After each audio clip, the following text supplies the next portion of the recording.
type of fruition, if you will, because they too have really strong players on their side and are also finding themselves in winners finals. So it's one of those things where you put your best foot forward, and sometimes you get knocked out round 1, day 2, and then sometimes you find yourself in the winners table. So.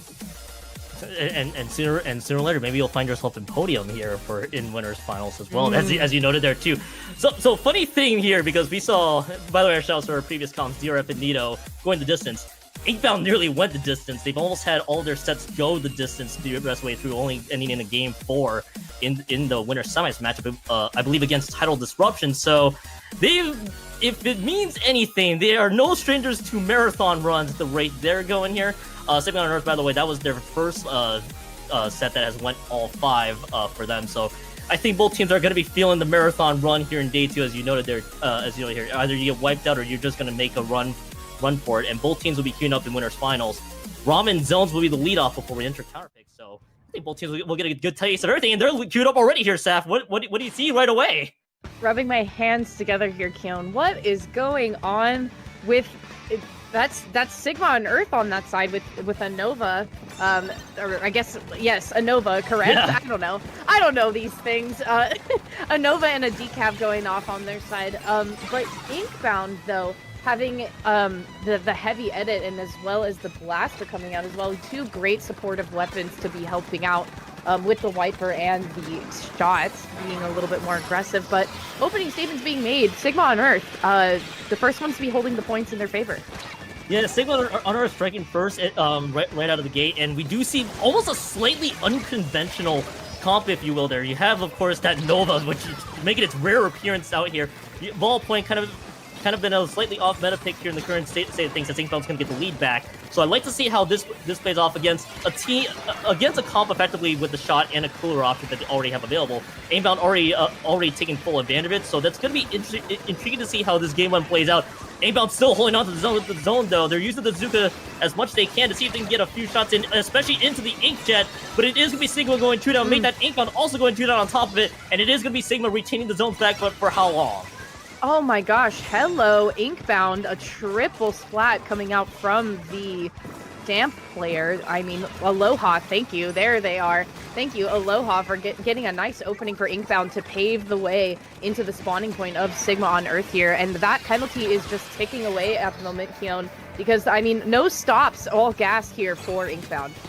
I love it. I love this aggression here out of Inkbound as well. You saw Sigma just last time trying to do the exact same thing, but Inkbound's just trying to say, hey, we're going to try to take it over to your base. We're going to see if we can lock out even further. But so far, just with that zones being flipped, there's Sigma on Earth out of the penalty points here. Now let's see if they can weaponize the rest of their group, especially the Slosher, with the amount of pressure that they had. See if they can turn this into something great, which is going to be a delayed 2. Sigma on Earth might be able to hold on to the zone a little bit longer. Cooler's been dished out, but it is going to be 2 down. 2 players will not be able to take advantage of Cooler right away, and it should be Sigma on Earth getting the lead back here shortly.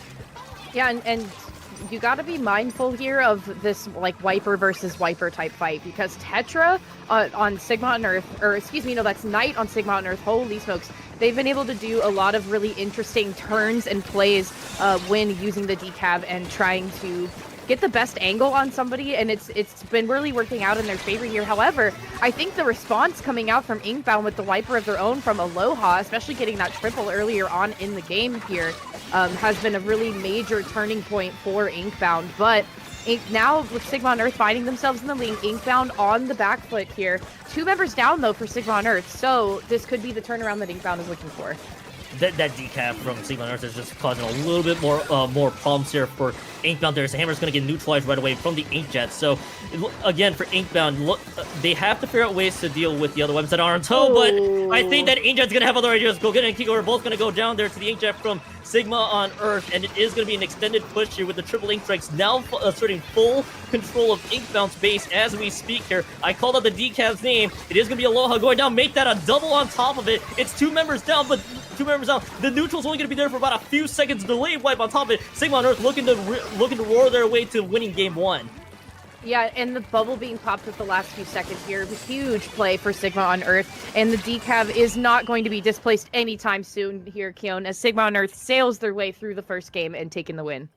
That and Sigma on Earth pretty much just wasting no time. They were there from the previous set. Yes, you went the distance. Why not just continue that momentum here with that game one? As we're gonna get a few quick replays here. By the way, shouts to Elion, producer here here this afternoon. I was gonna say tonight. Game my time's all wrong, but yeah, as I know there are two decaf double on top of it. Pretty much just sealed it there for Inkbound. We did see the neutral there as well, but the rest of Inkbound collapsed on through, and Sigma on Earth just took that all the way home. And again, even with the non-conventional comp, Sigma on Earth knows how to play it so far here, Saf. Yeah, and I really would like to point out those tri-strikes coming out from the bucket player, because consistently, a lot of times with having to break back into the spawn, these tri-strikes are the thing that's going to lead the charge in that. And I also appreciate the Inkjet coming out as well. The Inkjet and strikes are great breakout tools, if you will, for when you get trapped in your spawn. So I feel Sigma on Earth able to respond to what Inkbound was cooking up pretty quickly and make a really good response of it as well, considering they flipped the lead, ultimately ended up knocking out the game. But now with that being said, Inkbound being on the counter-picking side with the pick being made, we're going to Rainmaker on Crab Lake Capital. A lot of Rainmaker getting counter-picked today, Keon. Wonder why that is. Yeah, we saw, I think, a few sets ago, or even the previous set as well, where we saw back-to-back Rainmaker counter picks on top of it, and Inkbound looking to find their move here with Crab Lake Capital Rainmaker there as well. So but I wouldn't be surprised if Sigma on Earth, at least my read on this one, Saf, is probably bringing back that Mint decaf as well with that Big Bubbler, which has been making such a huge resurgence here in recent Splatoon games. I wouldn't be surprised if that sticks around, but I would be shocked, quite frankly, if Nova makes a return. But I want to see what Inkbound has cooking up in store with this counter pick. Right, and I think too, one thing with Inkbound is the fact that they have a wide range of players on their roster, and they have a lot of wiper players too. Like you have Tetra, who is going to be coming in here for Aloha, I believe. So you're trading out a wiper for a decapitator skirmisher type of role. And earlier on the stream today, I mean, Tetra was doing numbers earlier with the decav, and so it's really fun seeing the different skill levels of decav kind of get switched in and out of different compositions, and especially because decav itself has been finding itself in higher level gameplay, like more recently. Like it was in top 8 at Riptide this year. Oh yeah. Right? I'm pretty sure it was in top 4 of Riptide, if I'm not mistaken. So like, it's always interesting how the results of majors kind of can shift the idea of the meta. And yeah, see, the way of the blade is with us here, Keon, because look at this. Decav from Knight versus Decav from Tetra is going to be interesting for sure. Decav duel on top of what is going to be the Hydra with the screen, I believe, as well, rounding out Inkbound's set, which actually, screen is actually pretty much a very stellar pick there, especially with the amount of range that it covers. Now, something that I also will take note of is I believe the Vanilla 96 Gal as well, which I believe, if I'm not mistaken, Seth, has that ink back there for the Rainmaker. So I'm curious to see how this is all going to play out there. But more importantly, I think we've got to keep a lot of eyes here on this decap duel that we're going to have between both these teams here. Inkbound's going to be the first to pick up the Rainmaker. Yeah, Kiko was in a great spot there with the splatter color screen coming out, completely shading the existence of the other players on the right-hand side, but not going to last for long as 3 members find themselves down for the count. Sigma on Earth trying to make some follow-up here. You have the bucket moving up onto the first pedestal already at this point of view, and picking up the Rainmaker to boot. However, again, like you were saying, Keon, that Hydra has the range. They have the range, and Kiko is going to be taking out one of the defenders there. However, the first checkpoint from Sigma on Earth is going to be taken. Yeah, first checkpoint is going to be secure, but hey, at least you get that objective right out of the gate and aim for something stronger there. But for Inkbound, they gotta look for the response, but response denied. Decav once again gained a double there, almost even gained the triple, taking out that Hydra near that right-hand side, as the Rainmaker is going to get picked up once more. It's going to be lead with the ball point on Rainmaker duties as the Inkbat again, a protection Ink back, if you will, to assist with the push, but they're going to get shut down above the grates. It is a full wipeout. They are going to get 35 points remaining on the board, so 65 points cashed in. Inkbound will need to capitalize here. Yeah, and they're doing just that, Keon, because look at Tetra and Larry being pushed all the way up together on this right-hand side on the grates. They've immediately called out the decav on the side of Sigma and Earth and pushing them into the pit, but it's not going to matter as 2 members of Inkbound end up going down, and the decav is going to be taking the higher ground here. 35 points. I mean, as Nito says, no lead is safe for sure. However, it seems to me that Sigma and Earth has a great balance of offense and defense going for them here, and Inkbound just really needs to find where the chip in the armor is. But how can you do that when you have Inkjet coming out here from Sigma on Earth, just launching from halfway across the map? I mean, what do you do? That's really the ultimate question, is how do you deal with pretty much this balanced team here that is able to strike on both offense and defense when it matters. I think I've noted a couple times that the decap from Sigma on Earth has gotten so much value out of their main weapon. And if they don't get value, well, the ballpoint's going to have other ideas on top of it. Rainmaker is going to reset, though, but Sigma on Earth has a lot of ground that they have covered so far. Yeah, they did lose the Slosher, but they still are keeping Inkbound trapped in their base. In fact, it's going to be 2 down right out of the gate here for Inkbound. They're going to have to respawn here on defense, if you will. They will take out the Hydra. Decap trades with the Hydra. Very safe trade. Anywho, Sigma on Earth is going to pick up the Rainmaker again, and Sigma on Earth has been in good control for a majority of this game. Yeah, and if only that people were in a different position there, because taking out the Hydra was really huge for trying to capitalize on that right-hand side for Sigma on Earth. But that's all right, because again, still holding on to this 35 mark lead. The Trizuka coming out, and that's 3 members of Sigma and Earth down. So Inkbound in a great place to respond here, but still just kind of waiting on those jumps to come in. Because Keon, I'd also like to note that there is no cooler being played on the field here. So we do have a little bit of delay. Maybe a delay that we're not as used to for jumps to be coming back into the game. Normally it seems these games happen a lot quicker. But with a minute and some change left to go, Inkbound finding themselves in a 3 members down scenario there. The ballpoint's just going to almost take that for free. Oh my goodness. Yeah, so it's interesting you note that there is no cooler, because Inkbound does have that Zap user that has a cooler ready to go, but we haven't seen many coolers available throughout this game so far. Sigma on Earth has a few, and I called out the Zap. Is gonna go down on top of it. They're just gonna pick up this Rainmaker, almost a panic pickup, if you will. They're gonna have to retreat here soon and see if the Rainmaker shots find anybody else. But Sigma on Earth are just trying to heavy focus on Inkbound, make sure they don't pick it up. Hydra's gonna have to play from distance here. And again, Sigma on Earth in decent control. They are gonna go 2 down. Again, Inkbound will need to look for an even stellar push right now here, Saf. Yeah, and I appreciate the 96 trying to defend their teammate as best they can, and they do! Wow! What a skirmish happening in the corner over there. With 20 seconds left to go, Kiko trying to back up and find their footing here, but not finding any space to breathe, as Knight and Free are both pushed up for Sigma on Earth on the right-hand side here, consistently infiltrating to try to take the distraction away. Like, the Hydra keeps having some issues trying to get set up here. Still finding a lot of decent picks and in a great spot to defend, but I mean, what's a defense without a little bit of offense? So that's Sigma on Earth taking us into the 2-0 scenario. 2-0 zone right away for Sigma on Earth, and Inkbound had a stellar counter pick, but on the other hand, though, Sigma on Earth is like, now let's just dish out the 96 Gal, get a few more points on top of it. I think it's ultimately way more than just the 96 Gal that Sigma on Earth had. Inkbound tried to find responses again with dueling decavs and trying to use the screen to their advantage, but Sigma on Earth just kind of took it to their advantage anywho, so we can get to see the last 5 seconds. And for Inkbound, I feel like the execution was almost there, but Sigma on Earth just had an even better game plan. At least my read on that one there, Saf. Yeah, but you still have to, like, appreciate the custom Hydra coming out in Winners Finals. I mean, yes, for sure. Like, again, you have Decav battling, but it's also like, oh, okay, well, there's a Hydra here as well, so that's pretty cool. It's always fun to get to talk about specials that you don't really get to see as often, so seeing a custom Hydra is certainly a treat. But however, the response coming out from Inkbound was Rainmaker Crab Capital ended up not blowing up in their faces. Ended up exploding in their faces, not quite the outcome they were looking for. Back on the counter-picking foot again. And they have open range to pick whatever they want, Keon. So if you have a second, can you tell me why is zones, I feel, a more advantageous mode to pick on a counter-pick?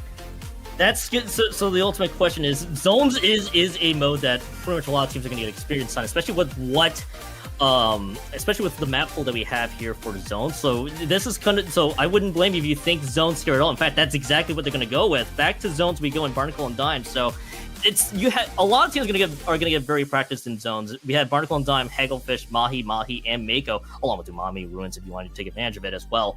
So I think some teams will just default to that if the as much as they can, especially again with a lot of the maps being very good in that mode overall. So if you kind of saw that Inkbound had a good response in game 1 to Sigma on Earth's plan, but Sigma on Earth just kind of locked themselves off forward. I'd be curious to see what Inkbound has, especially coming into this third map. Right, and I think too, especially with the amount of aggression that they have coming from the decav fights that's been happening, I'd imagine decav is here to stay. The bubble can be so useful on splat zones as such a great offensive push tool, but also a defensive let's just hold and turtle tool. So I'd imagine decav with the bubble will still maybe make an appearance here. I'm wondering though with Inkbound if they find that it's challenging having so many people on the roster that can flex the same type of weapon, and how you try to maybe shift people with other players to be useful. Because I mean, the folks that are involved on Inkbound, they cover a lot of bases, Keon, with their weapon pools. I mean, you have different dualies, you have tetras, you have the shot, like your classics like the shot, you have the 52 gal, things like that. But you also have things like like the Dowser dualies. You also have the Hydra. You also have the Squeezer, whatever the heck Squeezer with the screen on it. Yeah, foil Squeezer with the screen on it. You have that as well. So I don't know, it's really fun to see that they have such a wide weapon range, and they keep switching folks in and out to kind of exhibit that weapon range. But the other thing to note too is that yes, you have a lot of players with so much weapon coverage in their roster, but it also comes down to is how do you when you switch one player out for another player, how does that player play to the remaining players in that at that roster at that point in time? Because now you kind of have to get yourself resituated. I'd imagine with Inkbound though, they've had a lot of practice there as we're about to be queued in right out of the gate, and again we're still dealing with dueling decavs here staff, but more importantly, Vanilla Splash for Inkbound. Yeah, Vanilla Splash going to be making headway here. That's going to be really difficult for the bubble to keep itself set up. And I wonder, Keon, are we going to be seeing a return of Double Crab with the amount of bubbles that have been reincorporated in? And as I say that, actually, 2 members of Inkbound end up going down. Sigma on Earth throwing the first punch in the Splat Zones fight here. But as I say that, immediately you have 2 members trading in from Sigma on Earth, and Inkbound is going to be the ones making a response here, trying to find the push-up. The flank coming in and the jump too, not going to find any value there, as the Inkjet and the Vacuum together are going to be re-entering the zone. That's Sigma on Earth. A little bit of a delayed take there, but once again taking it back. Yeah, and the big thing that Inkbound, I believe, is trying to focus on is once you get that zone, who do you focus on next? It's almost very split there, and Sigma on Earth was able to focus a lot of members from Inkbound out of that course. As again, the decaf, we called out their name, another double to their name, and again with Sigma on Earth still retaining control of the zone. Now Inkbound having to respond. This needs to be they need to find picks here and fast. Those points are still ticking on as much as possible. That there is the ink that is available. They got 3 specials. They need to take advantage of it here soon, as there is going to be 2 down. As the Crab trying to roll over one members and is able to successfully do that. That's a great hold so far. Inkbound will get the zone back, and that is the shutdown on the Tetra, sure. But Inkbound has another lifeline. But that's a lot of points cashed in for Sigma on Earth. Yeah, but Inkbound, the last remaining seconds of that Inkjet, I mean, the last pick that they were able to get, that person literally stuck their foot out of the bubble. One body part stuck out of the bubble, and the Inkjet found immediate value out of that, which is incredible. Inkbound, though, making a response here, Keon, even with the jumps coming in, that's not really going to last long, unless you have someone like the decav getting a good jump in and knowing when to react.